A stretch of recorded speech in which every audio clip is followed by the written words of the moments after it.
তৃণমূলের party office. বারবার notice পাঠানো হলেও এড়িয়ে যাওয়ার অভিযোগ। ওয়াকফ সম্পত্তি পুনরুদ্ধারে উদ্যোগ বিজেপি সরকার। রবিবার রাসবিহারী সতীশ মুখার্জি রোডে ওয়াকফ সম্পত্তিতে অবৈধ নির্মাণ ভাঙতে এলাকায় বুলডোজার ও বিশাল পুলিশ বাহিনী নামানো হয়। অভিযোগ, পার্টি অফিসে সাদা রং করে মুছে ফেলা হয় তৃণমূলের রাজনৈতিক প্রতীক ও ছবি। তারপর সেখানে এক বৃদ্ধাকে ঢুকিয়ে সেটিকে তার বাড়ি বলে দাবি করা হয়।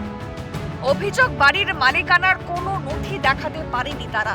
অভিযোগকারীকে মারধর করা হয় বলেও দাবি করা হয়। এটা মাইসুর ফ্যামিলি ফাতেহান ওয়াকফ স্টেটের প্রপার্টি এবং এটা গ্রেড 1 হেরিটেজ।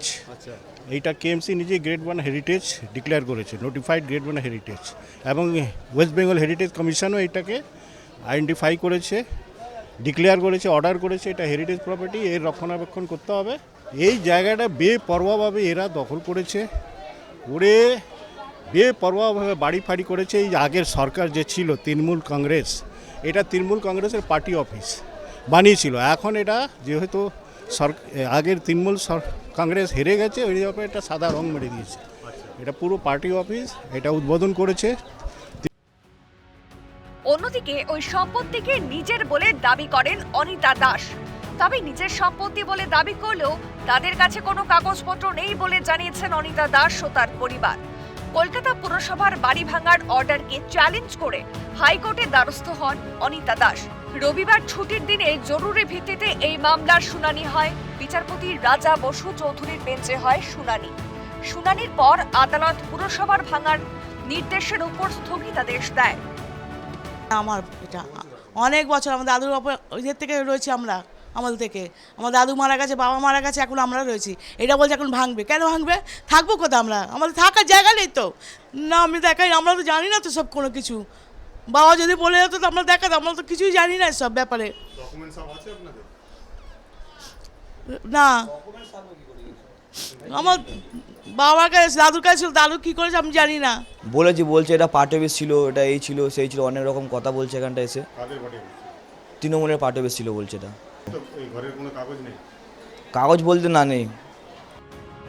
সেই সঙ্গে মামলাকারী অনিতা দাসের পুরসভার বিল্ডিং ট্রাইব্যুনালে আবেদন করার সুযোগ দেওয়ার জন্য পুরসভাকে নির্দেশ দেওয়া হয়েছে। আগামী 30 দিনের জন্য বাড়ি ভাঙার উপর স্থগিতাদেশ। এই 30 দিনের মধ্যে পুরসভার বিল্ডিং ট্রাইব্যুনালে বাড়ির নথিপত্র নিয়ে আবেদন করবেন অনিতা দাস। সেখানে বাড়ির সপক্ষে সঠিক নথি যদি না দেখাতে পারেন, তখন পুরসভা নিজের অ্যাকশনে যেতে পারবে। বলছি এটা কোর্টের অর্ডারে কেএমসি ভাঙছিল। কোর্ট থেকে একটা ইনস্ট্রাকশন কেএমসির উপরে এসছে, তো কেএমসি আপাতত কোর্টের অর্ডারটাকে ওবে করছে। ঠিক আছে, মানে আজকে কি তাহলে ভাঙা হচ্ছে না? আজকে আপাতত এই অবধি।